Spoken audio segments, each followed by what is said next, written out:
وأقول في القرآن ما جاءت به آياته فهو الكريم المنزال وأقول قال الله جل جلاله والمصطفى الهادي ولا أتأول.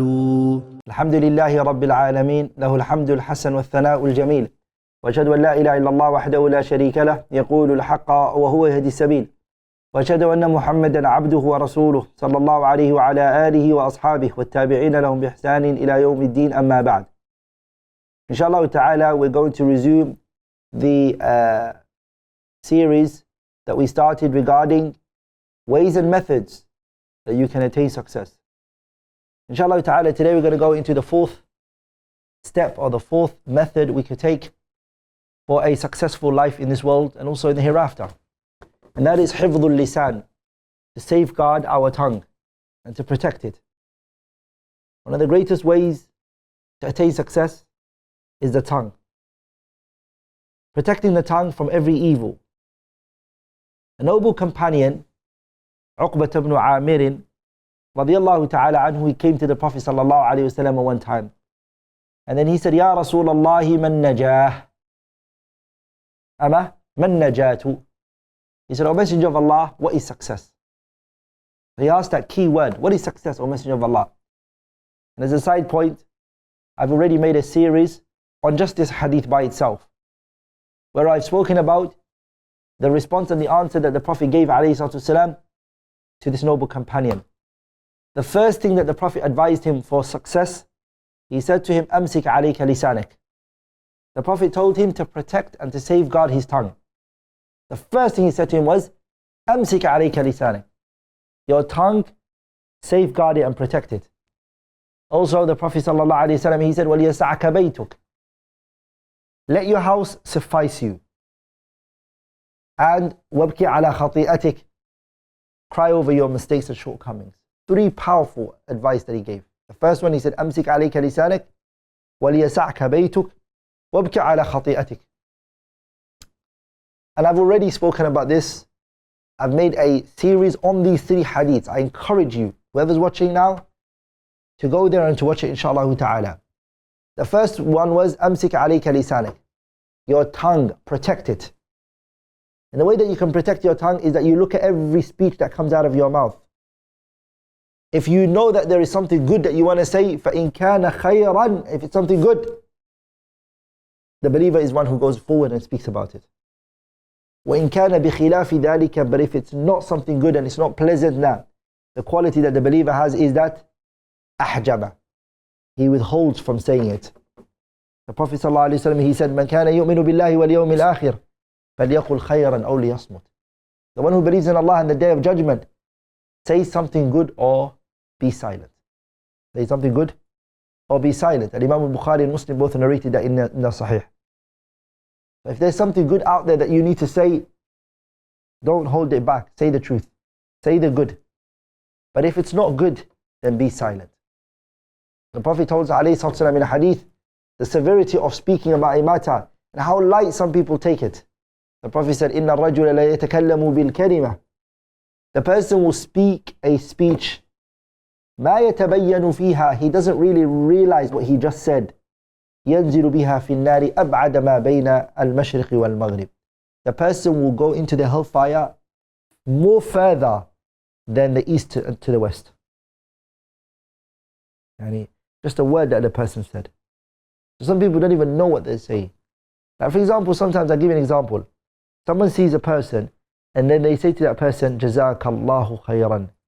And then the other person responds back to you and says to you, Wa Jazakallahu khayran. Some people don't even feel what they're saying and the weight of what they've just said and the dua that they've just made for this person and the dua that the other person has made for you. You don't realize that. You're just thinking, oh yeah, he said Jazakallah, and I said, Wa Jazakallah khayran. Do you not know that this person has made dua for you? Like, do you know the weight of what they've just said to you? Some people say, Assalamu alaikum. They say, Wa alaikum salam. We don't realize what's coming out of our mouth because it's become habitual, right? It's become something we do so often and so frequently that we don't realize the weight of what we're saying. So that when we say, Assalamu alaikum wa rahmatullahi wa barakatuh, do you know the reward we get for that? And then the person responds by saying, wa alaykum assalam wa rahmatullahi wa barakatuh. So the point is that the tongue can make or break. It can make you better in life, or it could what? It can destroy you. وَلِذَلِكَ success is really connected to your tongue. That's why the Prophet said to us, alayhi salatu in the hadith, Imam At-Tirmidhi narrated in his Sahih, and Shaykh Al-Albani authenticated it. Shaykh Nasir rahimahullah, Shaykh Al-Albani rahimahullah, he authenticated it in his Sahih Al-Jami'. The Prophet sallallahu alayhi wasallam, he said, إِذَا أَصْبَحَ ابْنُ آدَمَ, when the person wakes up in the morning, and he wakes up, فَإِنَّ الْأَعْضَاءَ, the limbs, they all speak to what? فَإِنَّ الْأَعْضَاءَ كُلَّهَا تُكَفِّرُ اللِّسَانِ. All of them, the whole body, they speak to the tongue. The body has a dialogue and a conversation with the tongue. What is it that it says to the tongue? It says to the tongue, اتَّقِ اللَّهَ فِينَا. Fear Allah in our affairs. Fear Allah. اتَّقِ اللَّهَ فِينَا. فَإِنِ اسْتَقَمْتَ اسْتَقَمْنَا. وَإِنِ اعْوَجَجْتَ اعْوَجَجْنَا. If you are upright, O tongue, you need to know that we are also going to be upright, right? And if you're crooked and you're deviated, then we're going to follow you. Does that make sense? Yani we are what you become. So fear Allah in what you become.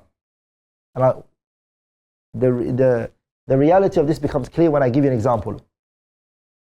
When two people fight, physically fight, right? They punch each other and they throw each other around and stuff like that. What does it start with? It starts with words that were exchanged. The fist, it only follows after speech came, right? So the body follows what the tongue is doing. The tongue, the man who wants to go and commit zina with a woman, how would he go commit zina with the woman? He would have to talk to her right first, and then have this conversation. And then the tongue is what? It's the tongue that does the thing, and then the body follows, right? So that if the person from the beginning protects the tongue, a lot of things is safe. Are we all together? فَحِفْظُ اللِّسَانِ وَصِيَانَتُ is what? مِلَاكُ الْخَيْرِ. It's the control of all good is the tongue. In this world and also in the hereafter. ولذلك the Prophet sallallahu alayhi wa sallam, after he told Mu'adh ibn Jabal the أصول الدين, and he told him أبواب الخير, the doors of khair, the famous long hadith, what did the Prophet then say to him after that? He said to him, ألا أخبرك بملاك ذلك كله. And the Prophet told him about big things in the religion.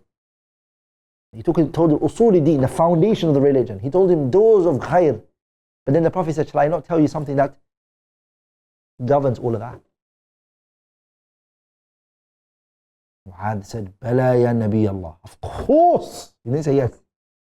What did he say? He said, of course, Ya Rasulullah. فَأَخَذَ بِلِسَانِهِ, he grabbed his tongue. And what did the Prophet ﷺ say? He said, كُفَّ عَلَيْكَ هَذَا.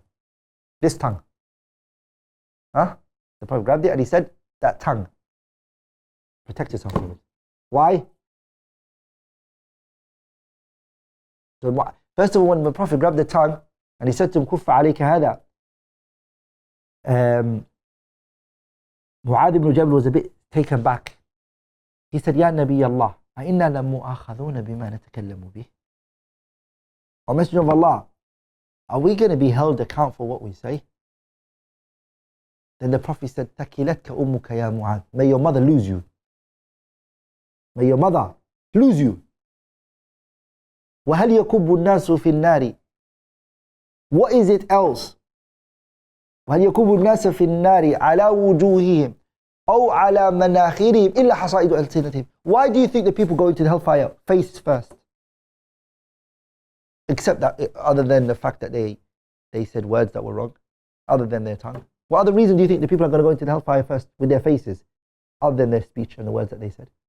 So what is it upon us, when we look at all these narrations and these evidences, we should really take time to think about our words and ask Allah Ta'ala that He forgives us for things that we said that were wrong. And Allah Ta'ala protects our tongue for us.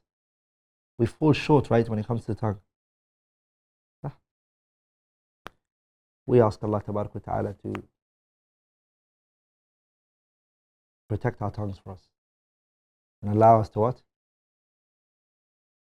To control it. That's why the Prophet ﷺ said, Man samata najah. Anyone who's silent will find success. Huh? If you walk into a room and there's 5 people sitting there, and you just be quiet, and you get up and you leave, everyone who's there wants to know what you're thinking. People want to know what's in your mind. Does that make sense? When you're silent, everyone wants to know.